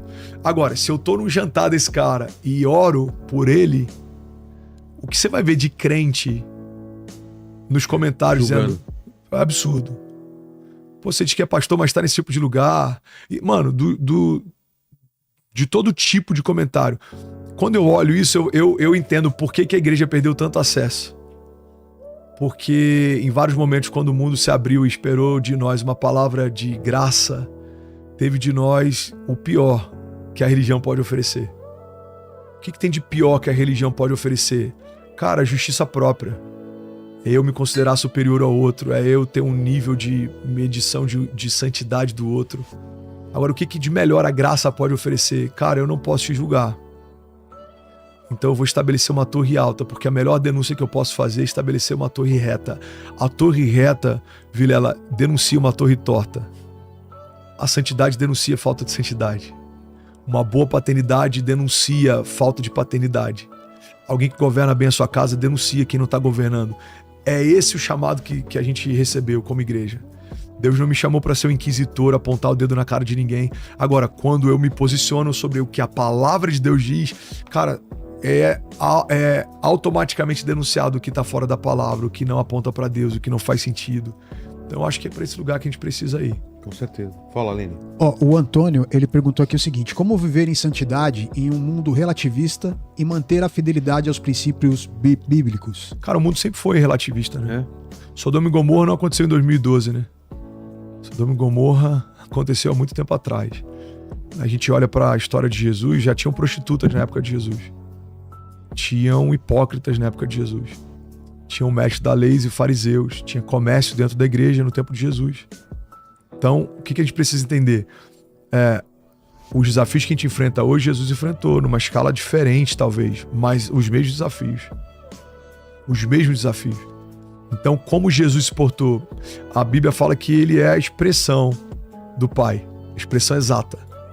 Então, tudo que eu preciso entender a respeito de Deus, eu preciso olhar para Jesus. Vilela, pega isso aqui. Tudo que eu penso sobre Deus, que eu não encontro Jesus, é um pensamento equivocado que eu tenho sobre quem Deus é. Então eu acho que Deus é alguém que está esperando ver o meu erro para me punir. Aí eu olho para Jesus, ele encontra uma mulher adúltera, se abaixa ao lugar que ela tá e leva ela pro lugar que ele tá. Aí ele olha para Zaqueu e fala: Zaqueu, eu quero jantar na tua casa hoje. Cara, então peraí. Quem é Jesus? Jesus é a expressão da graça. Jesus é a misericórdia de Deus.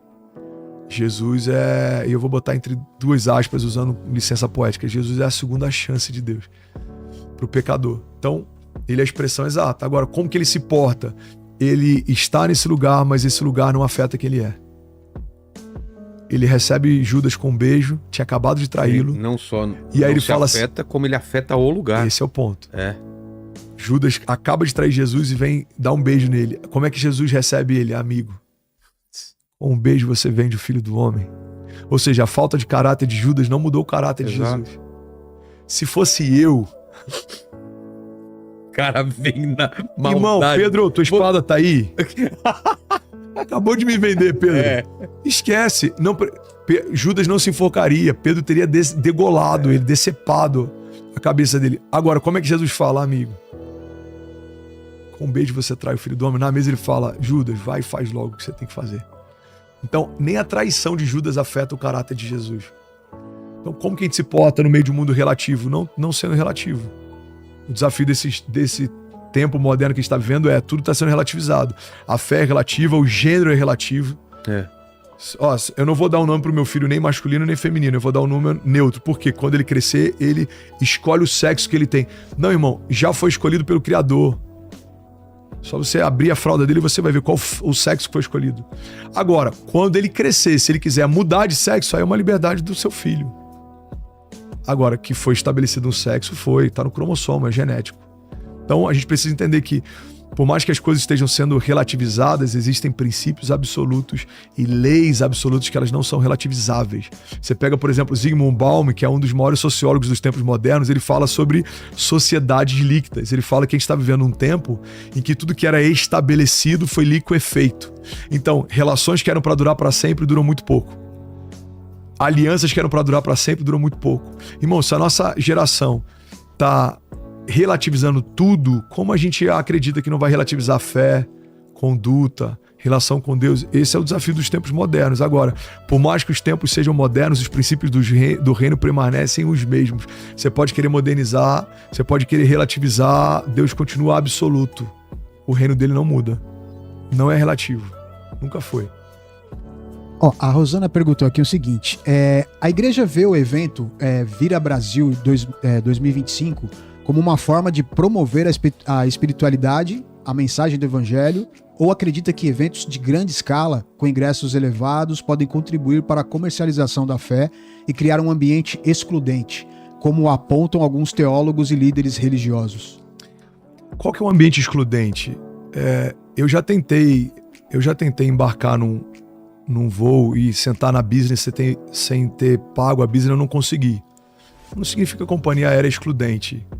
Aquele voo ele só é possível comercialmente falando porque alguém paga um ticket para que o combustível seja colocado, o piloto seja contratado, o pouso seja realizado, enfim. No caso desse evento especificamente, a gente precisa pagar um estádio, geradores, a gente precisa lidar com logística.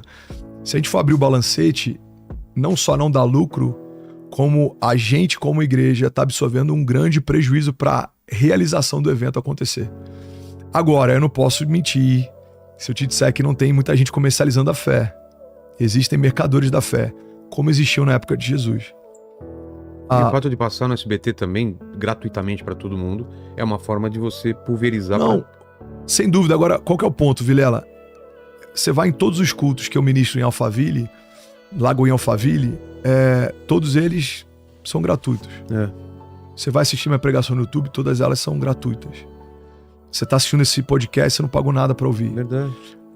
Em todo o tempo, eu prego o evangelho o tempo inteiro. Eu fiz uma cruzada de milagres em 2022, a gente tocou mais de 70 mil pessoas, teve mais de 4 milhões de reais de custo e ela foi gratuita para todo mundo que estava lá.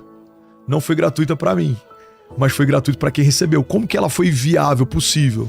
com patrocinadores, com gente que falou, cara, eu acredito no que você carrega. Aqui é gratuito pessoal, mas tem um custo para fazer. Pois é. Agora, qual que é o nosso desafio? Quando envolve bilheteria e custo, eu sei que é normal muita gente ficar ferida com isso, né? A gente tem ingressos que começam em R$50. A meia custa R$25.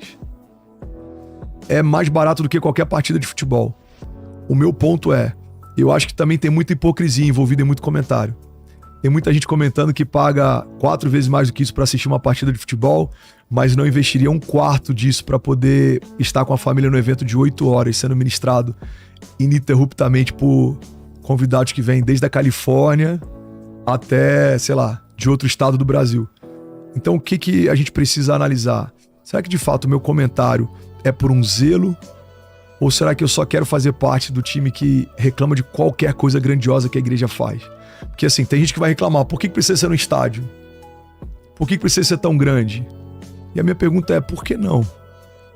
Por que o Coldplay pode fazer algo grandioso e a Igreja de Jesus não?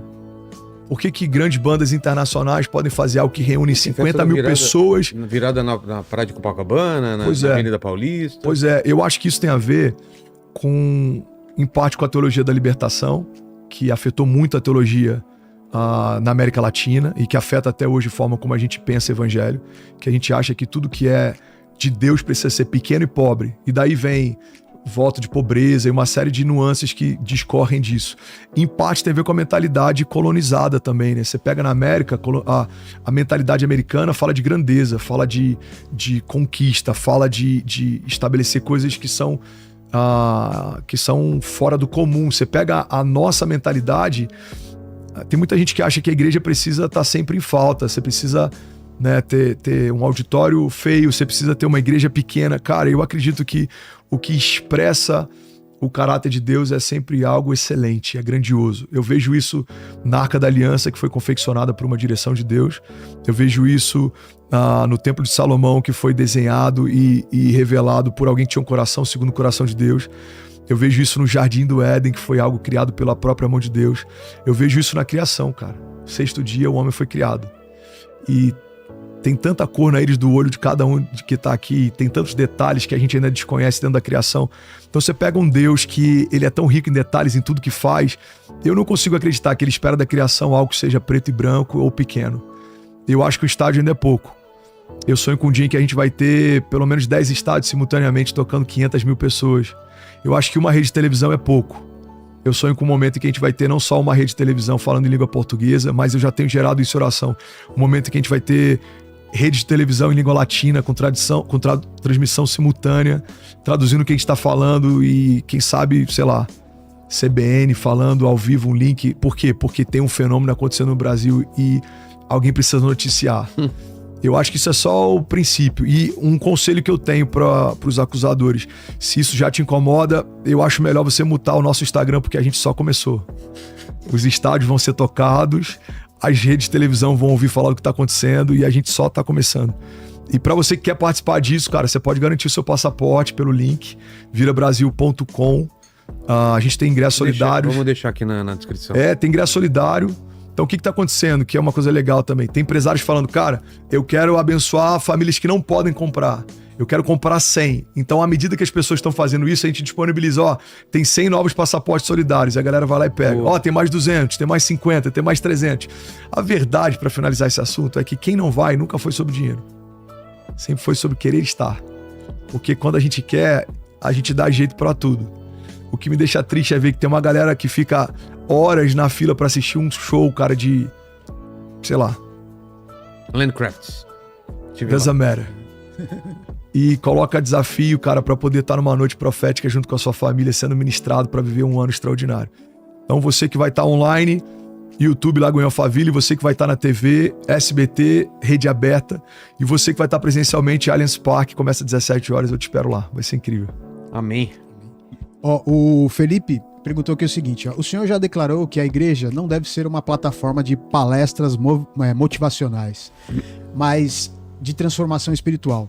Qual é a diferença entre um culto que motiva e um culto que realmente transforma? Como a igreja pode ser mais relevante nesse sentido?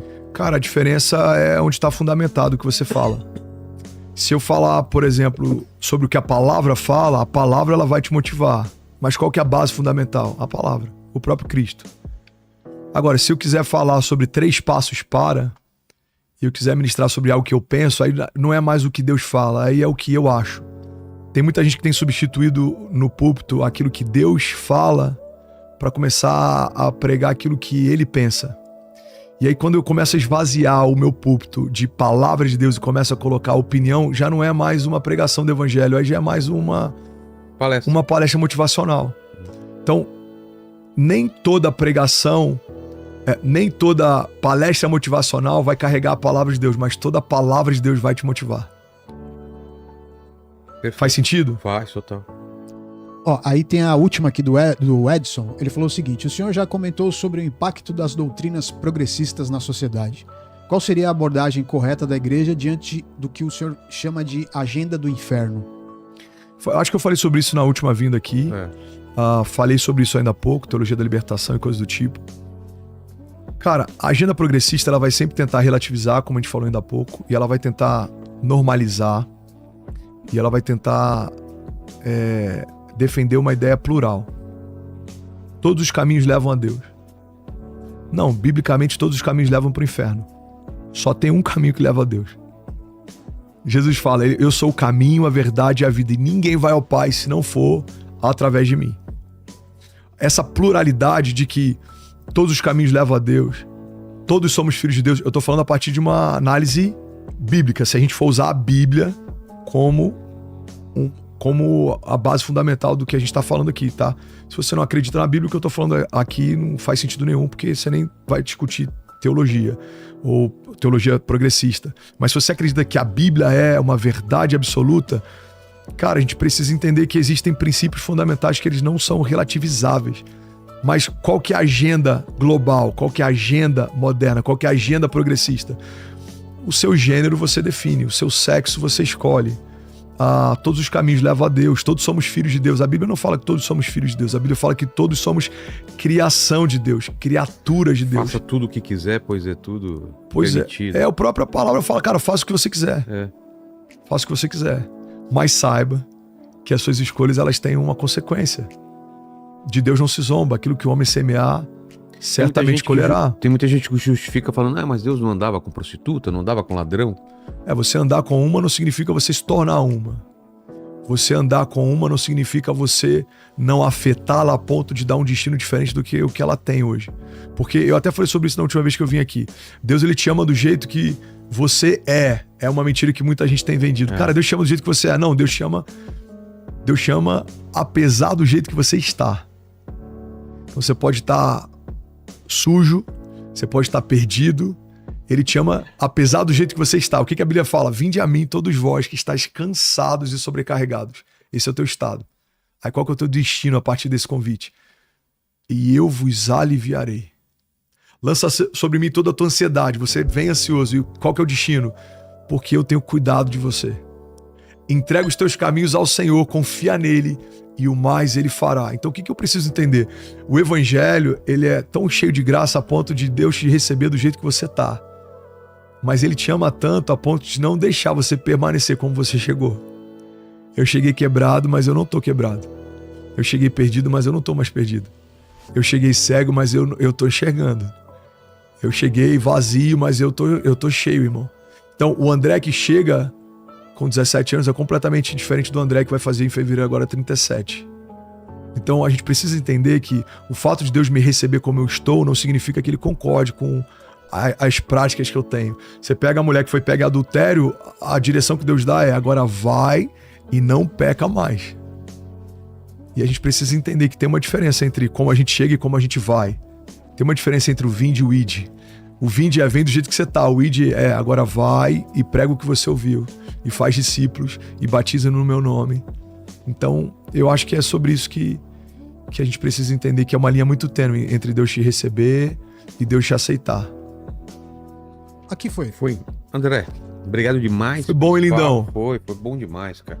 E como a gente tá perto da virada do ano, eu queria que você usasse esses minutos finais para falar com quem está agora angustiado, perdido, sem direção. Fala com essa pessoa que esse corte, esse pedaço do vídeo vai cair pra ela, eu tenho certeza.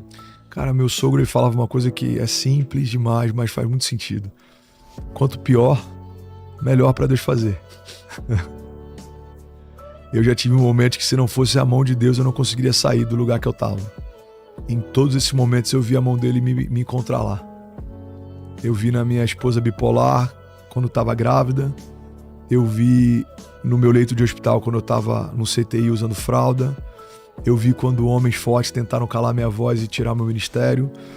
Eu vi, cara, em todos esses momentos. Não tinha pra onde ir e o que fazer. E sempre me ajudou a ter esse entendimento. Quanto pior, melhor pra Deus fazer. Porque eu preciso entender que tem coisas que eu posso fazer e que Deus espera que eu faça. Só eu posso fechar os meus olhos e orar. Ele não vai fazer isso por mim. Só eu posso cuidar dos meus filhos. Ele espera que eu faça isso. Não é ele que vai cuidar dos meus filhos por mim. Só eu posso governar a minha casa. É isso que Deus espera. Ele não vai governar por mim. Agora, quando eu faço o que eu preciso fazer, Deus começa a fazer aquilo que só um Deus poderia fazer. Então, quando eu governo, Deus abre portas de milagre, libera favor financeiro, as comportas dos céus se abrem. Quando eu oro, a Bíblia fala que um coração quebrantado ele não rejeita, ele responde. A Bíblia fala, clama a mim, responder-te-ei e anunciar-te-ei coisas grandes e insondáveis que não sabes. Então, quando eu me aproximo, Tiago fala, aproxime-se de Deus e ele se aproximará de você. Então, eu acho que um bom conselho, Vilela, é eu entender que o primeiro passo é o mais importante, porque é o passo que só eu posso dar. Os próximos passos é o próprio Deus quem vai dar comigo. Então é Ele que caminha com você no vale de sombra e morte, é Ele quem prepara uma mesa para você na presença dos seus inimigos, é Ele quem aumenta a quantidade de dias para aqueles que honram pai e mãe, é Ele quem dá a semente ao que semeia, é Ele quem te livra nas suas batalhas. Então, um bom conselho para você começar o melhor ano da tua vida é você se aproximar do único que pode mudar a tua história. E tem algo que Deus falou comigo, cara, e eu vou finalizar aqui. Mas antes eu só queria fazer um convite para o Vira e falar do livro.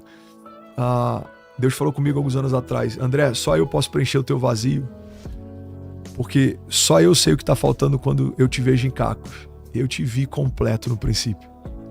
Você pega, por exemplo, o Vilela, você pega uma arte abstrata aqui, e aí eu vou entrar e vou falar, cara, lindo, mano.